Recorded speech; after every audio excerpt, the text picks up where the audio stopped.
So now that you have an understanding of the different types of resources, the public, the personal, and the group, we're going to start talking about how you can organize your personal resources with the collections that you are going to be creating. So if you had a filing cabinet and you just shoved papers in it, it wouldn't be very easy to find things. So since our resources, our personal resources, we're comparing them to filing cabinets, think about a filing cabinet that you have in your classroom. You open the drawer and there's probably the hanging folders, and then inside you have those file folders. So we're going to start thinking about how can we organize our digital collections in a similar fashion. So I've created some collections here, and I'm going to give you some ideas and some suggestions of ways that you could organize your collections. So in reading, I could create folders for each unit.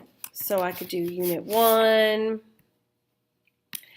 I could do another for unit 2,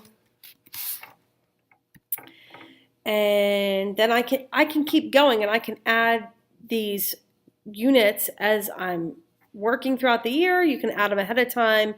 But in addition to that, you're going to have specific topics. So let's say you had this folder for Unit 1, but one subject that you cover is main idea and supporting details.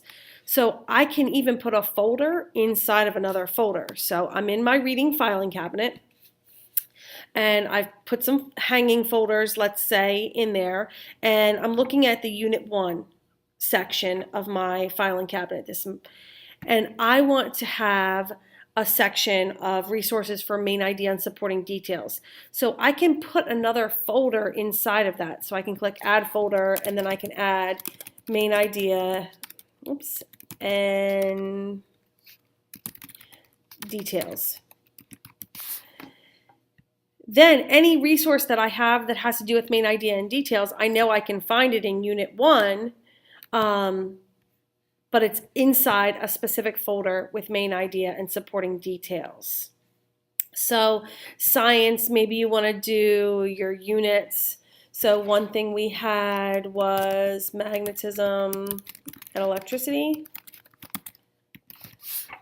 And then we had structures of life.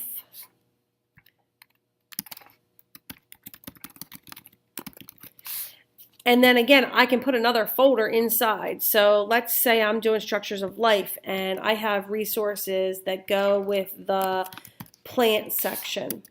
I can put a folder for that. Then I could add a section for crayfish, because those are two topics that I'm talking about, but they're still within the structures of life unit. So those folders are inside there.